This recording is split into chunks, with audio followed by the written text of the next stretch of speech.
Why do I keep procrastinating even when I know it's making my life worse? Because procrastination usually isn't a time management problem, it's an emotion management problem. Most of the time, you're not avoiding the task itself. You're avoiding the stress, boredom, uncertainty, or fear that comes with it. Wait, so I'm not just lazy? Not necessarily.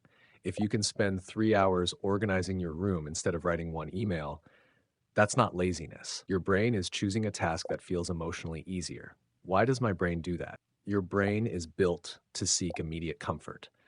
Difficult tasks often trigger discomfort, while scrolling social media, watching videos, or playing games gives your brain quick rewards. In the moment, the easy option feels like the better deal. So, why do I always regret it later? Because your brain prioritizes feeling good now over benefiting later. Psychologists call this present bias. Future, you pays the price for choices current you makes. Is that why deadlines suddenly make me productive? Exactly. As the deadline gets closer, the consequences become immediate instead of distant. Suddenly, your brain sees the task as urgent, and the motivation you've been waiting for finally shows up. Does motivation always come before action? Actually, it's often the opposite. People think they need to feel motivated to start, but starting is what frequently creates motivation. Once you're moving, the task usually feels less intimidating than it did in your head. So, waiting until I feel like it is a bad strategy. For most important goals, yes. Feelings change constantly. Successful people often rely more on habits and routines than on motivation. Why do some tasks feel impossible even when they're simple? Because your brain isn't measuring difficulty, it's measuring emotional resistance. Writing one sentence isn't hard. Facing the possibility that it won't be perfect is. Perfectionism can actually cause procrastination, one of the biggest causes. If your standard is this has to be amazing, your brain starts avoiding the task altogether. It's safer not to start than to produce something imperfect. That's literally me. You're not alone. A lot of perfectionists don't delay because they don't care. They delay because they care too much. What's the fastest way to trick my brain into starting? Shrink the task until it feels almost too easy. Don't tell yourself you'll write a report. Tell yourself you'll write one sentence. Don't plan to exercise for an hour. Promise yourself 5 minutes. Starting is usually the hardest part. Does that really work? More often than you'd think. Once you've started, your brain has less resistance because you're already in motion. Momentum is surprisingly powerful. Why do I keep checking my phone while working? Because every notification is a potential reward. Your brain loves unpredictability. It's the same reason people keep pulling the lever on slot machines. You never know what you'll get next. So, should I just turn my phone off? If you can, yes. Even putting it in another room can reduce the temptation. The harder it is to reach, the less often your brain interrupts your focus. Is multitasking actually real?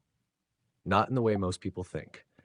Your brain isn't doing two demanding tasks at once. It's rapidly switching between them, and every switch costs time and mental energy. Why do I sometimes procrastinate on things I actually enjoy? Because enjoyment doesn't erase pressure. If a hobby becomes tied to expectations, deadlines, or fear of judgment, your brain can start avoiding it too. Can stress make procrastination worse? Absolutely. Chronic stress makes your brain crave quick relief. That's why people often binge watch shows or endlessly scroll when they're overwhelmed. It feels like a temporary escape. What's the biggest mistake people make when trying to stop procrastinating? They try to overhaul their entire life overnight. They'll make a schedule that starts at 5 a.m., includes 3 workouts, 2 books a week, and 0 distractions. It works for about 2 days. So, what's a better approach? Make the next step ridiculously achievable.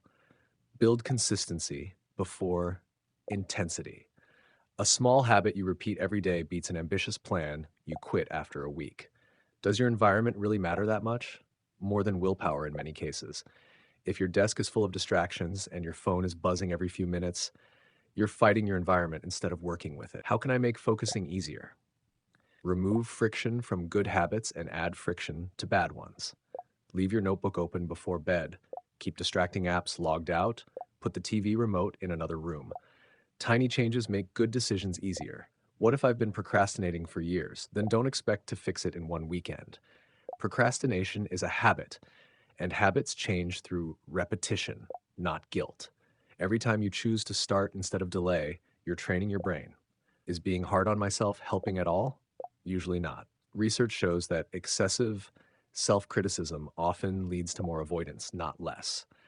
Treating yourself with honesty and self-compassion makes it easier to recover and get back to work. So what's the one thing I should remember whenever I catch myself procrastinating? Don't ask, how do I finish this? Ask, what's the smallest action I can take right now? Progress begins the moment you stop waiting to feel ready. Most of the time, action creates motivation, not the other way around.